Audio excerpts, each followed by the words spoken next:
சிறகடிக்க ஆசை சரியில்ல. அடுத்து வர எபிசோட்ல நம்ம கிரிஷ் வந்து அந்த படத்த வரைஞ்ச உடனே எல்லாருமே கிரிஷ வந்து பாராட்ட ஆரம்பிக்கிறாங்க. ஆனா, நம்ம விஜயாவுக்கு அது சுத்தமா பிடிக்கவே இல்ல. "அப்படி என்ன இவன் வரைஞ்சிருக்கான், நல்லாவே இல்ல" அப்படின்னு சொல்லிட்டு அத கிழிச்சு வேற போட்டுறாங்க. சின்ன பையன் அவனோட டேலண்ட்ட வச்சு இவ்வளோ தூரம் வரைஞ்சிருக்கான். பாராட்டலனாலையும் பரவால்ல, குத்தம் சொல்லாம அத கிழிச்சு வேற போட்டிருக்கீங்க அப்படின்னு சொல்லிட்டு எல்லாருமே விஜயாவ பிடிச்சு திட்ட ஆரம்பிக்கிறாங்க. இவனுக்கு நீங்க ரொம்ப இடம் குடுத்துட்ருக்கீங்க. விட்டுட்டு போனதுலேருந்து இவ பாட்டிக்காரி ஒரு ஃபோனாச்சும் பண்ணாளா? எல்லாம் ஏமாத்தி ஃப்ராடுத்தனம் பண்ணி இங்க விட்டுட்டு போயிருக்காங்க அப்படின்னு சொல்லிட்டு விஜயா இருந்து சொல்லிட்டுருக்கோம். ரோகிணி இருந்துட்டு உடனடியா அவங்க அம்மாவுக்கு ஃபோன் பண்ணி மீனா கிட்ட விசாரிக்க சொல்றாங்க.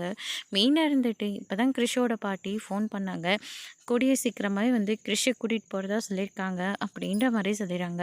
அதுக்கு அடுத்து தான் வந்து பார்த்தீங்கன்னா, ரோகிணி இருந்துட்டு ஒரு பக்கம் முத்துவும், மீனாவும் தத்தெடுக்க போன விஷயத்த பத்தி வித்யா கிட்டயும், அவங்களோட மகேஷ் கிட்டயும் வந்து சொல்லிட்டு இருக்காங்க. மீனாவையும் உன் வழிக்கு கொண்டு வந்துட்ட. ஆனா முத்து கேள்வி கேட்க ஆரம்பிச்சா, மீனா உண்மைய சொன்னாலையும் சொல்லிடுவாங்க.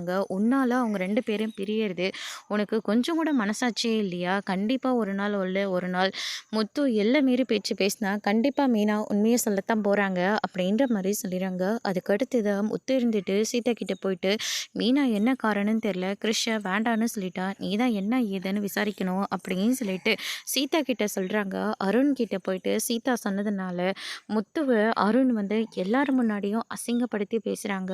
அத்தோட இன்னைக்கான ப்ரோமோ முடிச்சிருக்காங்க.